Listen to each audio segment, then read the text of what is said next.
आदमियों से बहुत बड़ा बदला ले लिया है, अच्छा। इमैस्कुलेट करके अपने बेटे को। असली मर्द जिसे कहते हैं ना, मर्दानगी, और वो मैन, वो है जस्टिस के लिए स्टैंड करना, फेयरनेस के लिए स्टैंड करना, महिलाओं को दबाना और शोषण करना नहीं कि मेरी मम्मी का तो सब ग्रेट, तुम पे शोषण फिर है, ऐसा नहीं है। वो कहते थे पहले वाली लड़कियों में पेशेंस बहुत थी, माताओं में पेशेंस बहुत थी। वो पेशेंस बहुत की उनके पास चॉइस नहीं थी, और उस पेशेंस नहीं थी, वो सारा दर्द सा है और वो अगली जनरेशन पे निकल रहा है। तो एक हिपोक्रेसी का मुखौटा हटाना पड़ेगा। मैं ये पूछना चाहता हूँ, एक हस्बैंड अपनी बीवी पे कुछ करता है प्रताड़ना, उस केस को आप 100 केस पकड़ लो, मेरे ख्याल 99 नहीं 100 में महिला इन्वॉल्व होगी, जो कि माँ होगी, जो सोर्स आ रहा होगा। वो अ मैन, बहुत प्यारे ढंग से बता रहा हूँ, हाई पॉइंट है आपके पॉडकास्ट का। A man when is a bachelor, what ever his quality of life is in terms of, पहली मेन चीज से बात करेंगे, सेक्स, ठीक है, हाइजीन लेवल्स, खाना, पर्पस, बिलोंगिंगनेस, डिसिप्लिन, सोना, खाना, दारू नहीं पीना, सफाई, वो सारी चीजें the moment he get married better होती हैं। मैं ही नहीं बोल रहा कितनी बेटर होती हैं, it depends on the partner and lot of other things, but definitely कोई नहीं कह सकता कि बेटर नहीं होती, ठीक है, वो बेटर होती हैं। एंड उसके पास कोई स्केल नहीं है जानने का कि कितनी बेटर हुई है, he is just very happy कि सेक्स मिल जाता है, और बीवी होगी, कुछ कुछ तो मिल जा रहा है, खाना अच्छा है खराब है, कितनी मिशेलिन 3 स्टार कोई नहीं भी है, आ जाती है, कुछ स्टेबिलिटी आ जाती है। पर देयर इज अ मदर जो स्केल लेके आती, बेटा मैं बताऊंगी, ये नहीं किया इसने इतना, ये नहीं किया ये, अगर स्पेशली उसके हाउस होल्ड में है तो।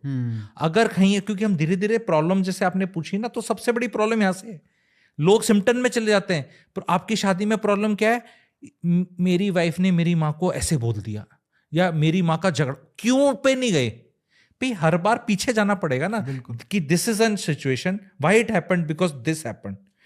कलेश कैसे स्टार्ट होता है, a female comes, first day first show नहीं करती, महीना 2 महीना 4 महीना तो देखा जाता है, वो देखती है कि यार ये जो पति है ना, ये ठीक है, लेकिन ये ना, इसकी माँ कुछ नौटंकी करती है, दैट इज उसकी नज़र में नौटंकी है, और होती भी होगी, ड्रामा, चिल्लम चिल्ली, इमोशनल ब्लैकमेल, रोना धोना, पैसिव एग्रेसिव, साइलेंट ट्रीटमेंट, ये अंग्रेजी के सारे वर्ड्स हैं, एंड ये हर बार ग्राउंड सीड कर देता है, और ये बोलता है तुम इतना भी नहीं कर सकती मम्मी के लिए, इतना ही तो बोल रही थी वो, इतना तो हो सकता था, बस इतना इतना, ये इतना इतना करता रहता है, मेरे पे हीरो बनता रहता है ये। लड़के के साथ प्रॉब्लम क्या, लड़के को कोई गाइड नहीं कर रहा है, कोई लड़कों को क्या तमीज, क्या कैसे बिहेव करना है नहीं बता रहा, क्योंकि लड़के की माँ तो कुछ सिखाती नहीं लड़के को, वो कहती बेटा मैं ही हूं, मैं ही सेट कर लूंगी, भी नहीं टाइम से, मतलब कुछ तो मिलता, फीलिंग ही मिल जाए, इज्जत भी मिल जाए, शादी करी कुछ मजा ही नहीं आया, ना कुछ मिला, मेटेरियलिस्टिक भी कुछ नहीं मिला, इमोशनल भी कुछ नहीं मिला। तो ये सेंस ऑफ, देखो जब भी कोई पार्टी, आप एक चीज एग्री करेंगे, 2 पार्टियों में जब भी कोई लड़ाई है, तो यानी अनमेट एक्सपेक्टेशंस की तो है, कि किसी को एक से कुछ चाहिए था जो नहीं मिला, उसको भी कुछ चाहिए था जो नहीं मिला, यही तो है, और क्या हो सकता है, अगर दोनों को मिल जाए तो कलेश किस चीज का। तो क्वेश्चन ये है कि समाज में ये जो एक्सपेक्टेशंस हैं, इसके बारे में चर्चा कौन करेगा, क्योंकि लड़के की मां तो कहेगी बस इतना भी नहीं करेगी, मैंने तो सिर्फ, हमें तो नेहा को चाय पे पैसे देने पड़े, इसके पापा जी को, रोहित के पापा जी को 1100 रुपए दिए, वो पहला रस्म होती है ना, बहू पहला कुछ बनाएगी चाय पे, और उसमें भी चीनी डालना भूल गई थी ये। भाई तुमने बड़े वो टंटे बना रखे हैं, आके कोई अपने घर से आए, मान लो मैं आपके यहाँ घर में आऊं, अब मुझे क्या पता आपकी किचन में कहाँ क्या रखा है यार, मैं कैसे बना सकता हूँ, 2-4 दिन तो लगेंगे ना किसी को देखने में, कि हाँ भाई क्या है, किस तरह का है। वो लड़की नहीं आई है, उसने वैसे भी कोई एक्सपीरियंस इतना नहीं है उसका, वो तुम्हारे घर में आके बस मस्त वाले वो लगा दे, कैसे कर देगी यार वो, you are setting her up for failure and inadequacy, और वो 6-8-10 महीने चलता है। तो बेसिकली आप ये जो कह रहे हो, ट्रेजिक चीज है, बट कॉमेडी निकल रही है, बट ठीक है, अब सारी पुष्पाएं चल रही हैं भाई, तो फ्लावर समझा के अपन फायर है, अब फायर है, कर ले क्या करेगा। तो मतलब जो पहले होता था कि भाई पति की जो बुलशिट है वो सहन कर लेती थी, तो उनको टॉलरेंट बोला जाता था, वो इन्वेस्टमेंट थी, सहन कोई नहीं करती, सब याद है। हाँ। मैं 70 साल के कपल्स की कंसल्टेशन करता हूं मैरिटल, 70 साल के, कोई खुश नहीं है। मैं चैलेंज करना चाहता हूं आपके सब्सक्राइबर्स को या जो भी सुने वीडियो लॉन्ग शॉर्ट, ये जो भी चैलेंज ओपन है, मुझे एक बुढ़ा कपल बता दो, एक जो खुश है। अपने दिल पे हाथ रख लो, मेरे माँ बाप खुश हैं। सबसे सड़े हुए हैं ये, इनकी तो हिम्मत नहीं थी कि कहां जाएंगे धक्के खाने, लॉयर को पैसे ही नहीं थे, कौन सी एलिमनी मांगते। परचेजिंग पावर पैरिटी, इन्फ्लेशन ये लोग खुश क्यों नहीं है? मतलब कौन वाले? जो 70 साल वाले अरे इनने फालतू का एडजस्ट पूरा कर लिया, अत्याचार करने को मिल नहीं रहा उस सास को, तो वो कहती है अब मेरी नॉनसेंस सुनेगा कौन, मेरे को भी करनी है, मेरे पे इतना मैंने लोड लिया था, मेरी अगली वाली सुनती नहीं। तो यूज कर रहा हूं कि where in you work. Bigg Boss के घर में भी हम देखते हैं कोई तो काम करता ही है, तो let them decide amongst themselves कि यार तू मेरी अलमारी कर दे, मैं ऐसे कर दूंगा, चल खाना बन रहा है तू बना ले, मैं खड़ा हो जाऊंगा, ठीक है। कोई सिखाने वाला तो हो, पतियों को कोई हमारे जैसा सिखाने वाला तो, कि जब महिला खाना बना रही है आज कल वाली, तो उसके साथ किचन में बगल में खड़ा हो जा और बातें कर ले उससे, उसको नहीं लगेगा वो खाना बना रही है, क्योंकि खाना तो एक्चुअली किचन में गैस ने और चूल्हे ने और उसने बनाना है, उसने थोड़ा ना घुस जाना है। तो खड़े हो जाए वहां पे, चॉपिंग करके मेड चली गई, तू भी सीख ले, अरे बोला ऐसे डाल ले और बोल बना ले, दोनों इकट्ठे खा लो। तुम फोन लेके आईपीएल लेके तुम अपना अलग देख रहे हो, तो वो हमेशा फील करेगी, लड़के की माँ नहीं सिखाएगी ये बात। अब पहले 1-2 साल 3 साल क्या करना चाहिए, मतलब किस तरीके से अप्रोच करना चाहिए शादी को नए कपल्स में? भेजना सबको। रामबाण उपाय फॉर मैरिज इज दिस: शादी का फर्स्ट ईयर, अगर 1 जनवरी 2025 को शादी हो तो 31 जनवरी 2025 तक मैरिटल होम में, जो कि लड़का लड़की का घर है, चाहे किराए का है चाहे वो अपना है, उसमें ना लड़के वाले जाएंगे ना लड़की वाले जाएंगे, कभी जाएंगे नहीं। और marital home has to be separate from लड़का लड़की। वो कहा तूने न्यारे कर दिया, अलग कर दिया, मजा कैसे आएगा, गेम कैसे? शादी बचानी है हमें समाज में, पेंडेमिक होगी मैडम, फिर जब कोर्ट में जाना होगा फिर मत रो लियो। रामबाण उपाय बता रहा हूं, 1 साल तक घर नहीं जाना। वो खाना खाते हैं नहीं खाते, उनका कुछ अच्छा होता है नहीं होता, आपको देखना ही नहीं, जाना ही नहीं। उनसे मिलने का मन कर रहा है, उनको अपने घर में 1-2 दिन बुला लो, उनके नहीं जाना। अच्छा है, वेल डेकोरेटेड है, कोई जज पास ही नहीं हुआ, इसकी तो किचन बेकार है, क्यों भाई ऐसे उनको कर। काफी शादियां नहीं 99% बच जाएंगी अगर ये समाज ने रूल पास कर दिया। 40-45 साल और बचे इनकी शादी के मजे लेने के, 1 साल दे दो इनको, जिसे कहते हैं ना हनीमून पीरियड। भाई जो करना है करो, पैसे ले लेना हमसे, ऐश कर लो। कितने बजे सो के उठते हो हमें नहीं पता, कब सोते हो हमें नहीं पता, क्या खाते हो हमें नहीं पता, क्या घर में कपड़े पहन के घूमते हो हमें नहीं पता, कैसे तुम्हारी जो कुछ होता है मुझे नहीं पता। ये शादियां किल कर रहा है, सबसे बड़ी चीज ये साथ रहना, अरे जी सबसे ज्यादा किल कर रहा है मैरिजेस, ये जो कहते हैं ना पास रहना। तो ठीक है, आप कह रहे हो मतलब कुछ ये जो बुजुर्ग लोग हैं सो कॉल्ड, तो इनको अब ये इनका प्रॉब्लम ये है कि भाई अब करने को कुछ नहीं है, रिटायर हो गए, तो अब करें क्या? बच्चों के साथ नहीं रहेंगे तो क्या करेंगे? ये रियलाइज करना है कि जो नेक्स्ट जनरेशन है वो आपका खालीपन दूर नहीं करेगी। पहली बात, आपकी खुद की इनकी मैरिड लाइफ इतनी आउट रही है कि ये पूरी लाइफ बिजी रहे हैं। I will just tell you what has happened, they have lived a life of बेहोशी। सुबह उठे, बच्चों को खाना टिफिन दिया, पति गया, फिर आया, फिर पैसा, फिर वो बड़ा, फिर एग्जाम की चिंता, फिर बच्चे, फिर उनकी पूरी लाइफ निकाल दी। सबको इनने सोच लिया सैक्रिफाइस। आज के दिन आप किसी पेरेंट से बात कर लो, उनके अंदर एक चीज घुस चुकी है कि हमने बहुत सैक्रिफाइस किया है। जबकि मैं बोल रहा हूं कि तुमने लाइफ जिए, लाइफ जीने को सैक्रिफाइस करना नहीं बोलते।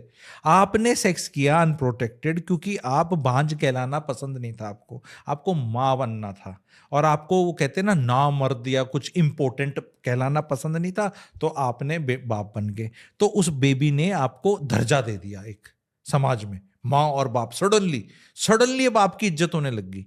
वो महिला की इज्जत वैसे भी होनी चाहिए, उसकी माँ बनने का वेट नहीं करना चाहिए। मां बनना इज नो स्पेशलिटी, सबकी इज्जत होनी चाहिए। पर आपको वो हुआ, फिर आपने उसी को वर्च्यू बना कि हमने तेरे को स्कूल भेजा। ऐसा भाई जिस स्कूल भेज देते हो चला जाता। कन्या पुत्री पाठशाला भी जा रहे हैं गवर्नमेंट स्कूल के नाम के, आप स्कॉटिश हाई और कोई हाई फाई स्कूल ले लो, 40,000 तनख्वाह, वहां भी जाने, उसको भेज दिया। आपकी श्रद्धा थी कि आप सोसाइटी में कैसे लगना चाहते थे, आपने बच्चे को उस पर एहसान क्या किया, उस पर 24 घंटे एहसान क्यों डालते रहते हो, ब्लैकमेल क्यों करते रहते हो, इमोशनली ब्लैकमेल। अब वो उनको सिंपल सी चीजें, इन कपल को जो भी मैसेज है, मैं इनकी भी बड़ी focus on your life now यार, specially once you marry your kids. अगर बच्चे की शादी लेट से 27, 28, 30 साल की होती है, थोड़ी डिले भी हो रही है पर इतने में अगर हो रही है, तो उसकी माँ की एज तो 55 साल ही है, 54 साल ही है, क्योंकि उससे भी कम है। उस टाइम में तो 20, 22, 23 में भी होते थे, पर मान लो 25, 26, 27 में भी बालक किया, तो माँ 55, 56, 57 के, पिताजी 58, 59 के, या 60 लगा लो, रिटायर हो गए। तो यू शुड फील, अभी आप उतने बूढ़े नहीं हो, यू शुड फील मेरी कोई जिम्मेवारी नहीं है, इनकी नई नई शादी हुई, इनके भी बच्चे नहीं हुए, हम घूमी घूमी जाएंगे, हम अपने जो जो जिससे मिलना था मिलेंगे, ट्रैवल करेंगे, हम खाना खाएंगे, फोटो खींचेंगे, अपने आप पे कॉन्सेंट्रेट करेंगे। बट इनकी दूरियां इतनी हो चुकी हैं कि ये आपस में नहीं बैठ सकते। मैं आपको बता रहा हूं कि अगर आप 100 कपल ले लो अबव 60, आपको पार्कों में मैं ऑब्जर्व करता हूं, बुढ़े अपने वॉक कर रहे हैं और लेडीज अपनी अलग हा हा हा कर रहे हैं। सुबह ये होता है हा हा हे हा, हा, हा, हा, हा, हे हा। अबे तुम ऐसे क्यों हंस रहे हो यार? किसने नहीं, ये योगा होती है, एक्सरसाइज होता है, हंसना है। अरे ये जबरदस्ती का हंसना इज नॉट गुड। सारी महिलाएं अपनी ये हा कर रहे हैं, बुड्ढे अपने गवर्नमेंटे गिरा रहे हैं और मतलब धर्म बचा रहे हैं। मंदिर के नीचे या क्या मस्जिद के नीचे मंदिर है, वहीं मतलब आर्कियोलॉजी सर्वे बने हुए हैं, सारे काम कर रहे हैं कि ये ठीक है, ये ठीक नहीं है, सारे यहाँ बैठे हैं, ये महिलाएं अलग बैठे। अरे तुम आपस में सब की जिंदा है ना, अपने आपस में क्यों नहीं मिल लेते? नहीं, ये शर्म आएगी अपनी वाइफ के साथ वॉक करने में। लेकिन सब अलग अलग, तो उनकी खुद की मैरिटल क्वालिटी ठीक नहीं है, फोकस इसलिए बच्चों पे डाल दिया दोनों ने।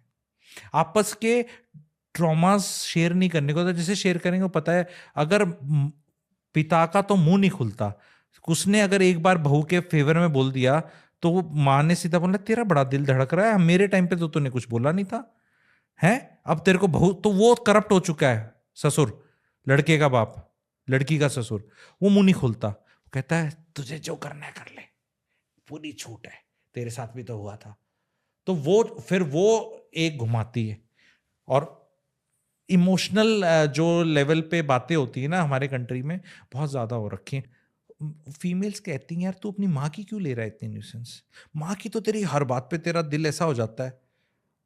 फीमेल्स बहुत कंपेयर करती हैं मदर से, लड़के की मदर से, कि तू अगर इसकी 100 में से 70 ले रहा है तो मेरी 40 क्यों नहीं लेता? वो कहता है 70 40 तो स्कोप ही नहीं है, माँ की 70 ले ली, बॉस ने भी 50 दे दी, इसने भी दे दी, एक दिन आएगा वो कहेगा देवदास का डायलॉग कि दुनिया ही छोड़ दे। यही हो रहा है।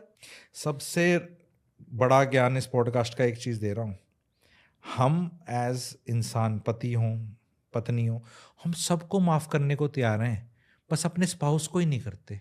बॉस नॉनसेंस करके माफ हो सकता है, माता पिता नॉनसेंस करके माफ हो सकते हैं, सिबलिंग नॉनसेंस करके माफ हो सकता है, तो बीवी की नॉनसेंस माफ क्यों नहीं होती, पति की क्यों नहीं होती? उन्हें भी हक दे दो ना करने का। भाई वो तो तुम्हारी बोट में बैठे हैं, नैया तो उन्हें ही पार लगानी है, तुम्हारे बाकी किसी ने लगानी भी नहीं, उनकी तुम न्यूसेंस सहन कर रहे हो सारी, तो बीवी की क्यों नहीं कर सकते? तुम्हारी बीवी तुम्हारी लाइफ में न्यूसेंस नहीं करेगी तो पड़ोसी की में करेगी? कर ले ने शक्ति, हाँ भी कर ले यार, कर ले, कोई बात नहीं। बच्चे भी तो कुछ ना कुछ न्यूसेंस करते ही ना, मैं ये दे दे वो दे दे, दे दे यार, मेरा बच्चा है। तो उसमें कुछ थ्रेशोल्ड रख लो कि भी ऐसा है 100 में से मैं न्यूसेंस का 70 ही लूंगा, 30 है मेरा सेफ्टी मार्जिन, क्योंकि किसी दिन तो पता नहीं ओवरफ्लो हो जाएगा। तो उसमें मदर को बताओ मैं नहीं ले सकता, मैं आपको 5 अलाउ करूंगा, वो भी तब जब मेरी नौकरी में नहीं मिल रही होगी। बीवी को भी अलाउ कर दो, बी फेयर। 4 में से 995 मैरिज बच सकती, 5 कई बार लाइलाज स्टेज पे पहुंच जाती हैं, और उसमें भी ज्यादा रीजन इनफिडिलिटी का होता है। अदर देन इनफिडिलिटी मैरिज को हर स्टेज से बचाया जा सकता है। इनफिडिलिटी का ओनली प्रॉब्लम यह है कि वो मैरिज पहली डेड होगी, ब्रेन डेड जिसे कहते हैं ना उसको, क्योंकि मैरिज पहले डेड होगी फिर वो एक्टिविटी हुई है। Other than that everything is solvable the way you perceive. मलाई बन जाएगी क्या बीवी या माताजी बड़े वैसे नहीं, कुछ चेंज नहीं होगा, but the way you are taking it will change, the way you are dealing with the situation will change. कई बार क्या होता है, कई सिचुएशन में कहते हैं नहीं जी अब तो हो ही नहीं सकता, मेरी बीवी ने तो मेरी माँ को ये कह दिया, तो ये बताना है कि कोई बड़ी बात नहीं, तेरी माँ को कह दिया, नहीं ऐसे कैसे हो सकता, कोई बात नहीं, होता है। Problem in the house hold यही है कि माताजी ने बहुत कंट्रोल ले लिया, पिताजी का जबान नहीं खुलता और बेटे का वो खुलने नहीं देती, और फिर व्हाट वुमेन एक्चुअली वांट, मतलब ये बहुत बड़ा क्वेश्चन है, आजकल के जो लड़के हैं उनके लिए तो है ही, पर ये सृष्टि का प्रश्न है। I don't want to use this word neutral also, I am against it. कई चीज में मुझे आदमियों का साथ देना पड़ेगा, कई चीजों में मुझे महिलाओं का देना पड़ेगा। जीवन में न्यूट्रल कुछ नहीं होता है। मेन इन मैरिज की बात कर रहा हूं, इन मैरिज में do not want sex. Sex तो ठीक है, सेक्स तो वैसे भी मिलता है, क्योंकि तभी तो अभी ये जवाब आपको आंसर और प्रेरित करेगा लोगों को कि शादियां कर लो, ठीक है। तो men want peace, only peace and belongingness and little nurturing, that is all they want. महिलाओं की क्या है, लिस्ट बहुत लंबी है। फॉर अंडरस्टैंडिंग भी हो, नहीं थोड़ा सा सेंस ऑफ ह्यूमर भी हो, और ये उनसे पूछा जा चुका है कैसा हो, लॉयल्टी भी चाहिए, ठीक है, लॉयल्टी भी चाहिए, सेंस ऑफ ह्यूमर भी चाहिए, पैसे वाला भी हो, सुंदर भी हो, ऐसे भी हो। अनफॉर्चुनेट क्या हो गया है, एंड ये थोड़ा सा ब्लैक ह्यूमर हो जाएगा पर फिर भी बताऊंगा। आदमियों को तो मैंने बता दिया क्या चाहिए, महिलाओं को एक होता है इंटीमेसी, फिजिकल इंटीमेसी, दूसरी चीज होती है इमोशंस, इमोशन। तो भाई ये तुमने तीन अलग क्यों कर लिए यार? अब ये वो आप पूछ रहे थे ना व्हाट वुमेन वांट, ये तीन चीजें is what they want, and they are seeking in different man. अब वो एक से गुजारा कर लेना चाहिए जिससे कुछ मिले। रिसोर्सेज भी कम है, ये भी मामला ऐसा है, बट ठीक है पास है। भी तुमने क्या अपने 8th क्लास में सब में तुम्हारे 100/100 आए थे, या यहाँ पे तुम्हें ऐसे चाहिए कि नहीं मुझे डॉक्टर वाला फीलिंग भी चाहिए? तुम कभी ऐसा हो सकता है डॉक्टर भी बन गए, इंजीनियर भी बन गए और साइंटिस्ट भी बन गए, नहीं होता ना, कुछ एक ही पकड़ोगे। Be reasonable. जो अपनी गीता में ज्ञान है, कृष्ण जी का ज्ञान है, या महाभारत में देखो, या कृष्ण जी को फॉलो करो, गीता को फॉलो करो, तो उसमें एक चीज निकल के आती है, बी रीजनेबल। धर्म जो है ना, धर्म अधर्म में फर्क क्या है? Dharma is reasonable, adharma is unreasonable. तो people are more going towards unreasonable, पर अधर्म में जा रहे हैं। तो high value women will only be attracted to a high value man, and high value man should attract a high value man. ये जो फिजिकलिटी पे शादियां, ट्रांजैक्शन पे शादियां, because a strong woman will come, she will just need you as a husband. ना तुम्हारा पैसा चाहिए उसे, मिल रहा है इज ओके, बट वो तुम्हारी कंपेनियनशिप एंड लाइफ को विटनेस करने के लिए आ रही है कि together will create a life, बस इतना ही है। And good times bad times will come, money will come, money will go, what health will come, health will go, it's okay. उसमें कोई लालच नहीं है कि मेरे को दिखाना है कुछ, कि तू कैसा दिखता है, तेरे तो बाल उड़ गए, किसी के बाल सफ़ेद हो गए, तू अब कम सेक्सी लग रहा है, कोई बेडॉल हो गया, पर बेडॉल हो गया तो पैसा आ गया, तो पैसे को दिखा दूं, अब इसकी गाड़ी दिखा दूं, अब अपने तो वो सब लो वैल्यू। दैट प्रोसेस, बच्चा भी जब पेट में होता है तो कैसा दिखता है, छोटू बेबी एकदम पैदा होता है तो उसका कैसा मुंह और ऐसा रहता है, इतना क्यूट नहीं लगता बच्चा एक दिन का, अजीब सा लगता है, नाक बड़ा सा, कुछ बड़ा। फिर वो 3-4 महीने में चीजें स्टार्ट फॉलिंग इन प्लेस, फिर वो 9 महीने में जब देखता है ऐसे पैर हाथ मारता है तो बड़ा मजा आता है। वो एक वाले को तो ऐसे गल ऐसा लगता है कैसे पकड़ूं मैं, ठीक है, इतना ईजी नहीं लगता ना, पर चीजें बेटर होती जाती हैं। तो वैसी जीवन है, वैसी लाइफ है, तो you things will get better. अभी होगा, लेकिन होपलेसनेस नहीं रखनी है, क्योंकि जो भी कहो 7 जन्मों का रिश्ता है ठीक है, देखो मानो तो 7 जन्म का रिश्ता है, मानो तो गंगा मैया, नहीं तो बहता पानी, ठीक है, वही गंगा मैया है, मानो तो गंगा मैया, नहीं तो पानी बह रहा है, क्या उसमें, तो मानते हैं ना गंगा मैया। तो 7 जन्म का रिश्ता है, थोड़ा रोमांस, थोड़ा ट्रस्ट, थोड़ा लव, क्योंकि you can't divorce your parents, you can't divorce your siblings, you can divorce only your wife, ठीक है, और हस्बैंड, रिश्ता यही तोड़ सकते हो, लेकिन भाई रिश्ता भी यही है, क्योंकि इसी रिश्ते से सारे रिश्ते आते हैं। एंड में एक ज्ञान दे के बंद करूंगा, फिर आप करना conclude. The family which you come from is less important from the family which you create. आप अपनी बीवी के साथ जो बच्चे क्रिएट करके फैमिली करोगे is more important than the family you come from. This you should know, your wife should know, and the family which you come from should know, and the family which you come from should not take you away from the family which you create. So your parents should not take you away from the family you are created. Your wife ka parents should not take you away from the family you're creating. Both should come parties should come and से क्या beautiful create करी है, हम भी पानी डालेंगे प्यार का, हम भी पैसे देंगे, हम भी पार्टी करेंगे, हम भी आशीर्वाद देंगे, तेरी वर्किंग वाइफ है बेटा, कुछ नहीं बच्चे हम पालेंगे, हम बगल में रहेंगे, कभी हमें दे जाओ, अच्छा तुम्हारा बहुत स्ट्रेस चल रहा है, बच्चों को 10 दिन हमारे पास छोड़ जाओ, दादा दादी के, नाना नानी के, तुम घूमी घूमी कराओ, तुम रिलैक्स कर लो, तुम्हारा थोड़ा ठीक हो जाएगा, पैसे नहीं है टिकट मैं दे देता हूँ, ठीक है चल वहाँ रह लो। ये नहीं कर रहे, दे आर डूइंग उल्टा। और बहुत अच्छा एनालिसिस किया, जो भी कुछ हो रहा है बहुत अच्छे से चीज़ें पकड़ते हो आप। जो कर रहे हो मुझे नहीं लगता कि कोई भी कर रहा है, इसलिए हमने आपको भी बुलाया, तो अपनी भी तारीफ कर लेते हैं। But thank you sir. Bharat is better of with people like you who are there to guide नहीं, आई youth. Feel, I feel and I am very, इसमें को मैं मियाँ मिट्ठू कह ले या वो कह ले हम्बल कहने, मैं चाहिए, मेरे जैसे चाहिए, एंड आई नो बहुत कम है एंड है ही नहीं, बिल्कुल। बिकॉज सबने अपना एजेंडा पकड़ा हुआ है, मैंने भी पकड़ा हुआ है, पर मेरा एजेंडा मिडल पाथ का है एंड मैरिज के सर्वाइवल के लिए, बिकॉज अगर मैरिज नहीं रहेगी तो ना धर्म रहेगा, ना सोसाइटी रहेगी, ना देश रहेगा। ये इंटरनल बहुत बड़ा अटैक हो चुका है। बिल्कुल sir, thank you so much. Thank you. Thank you sir.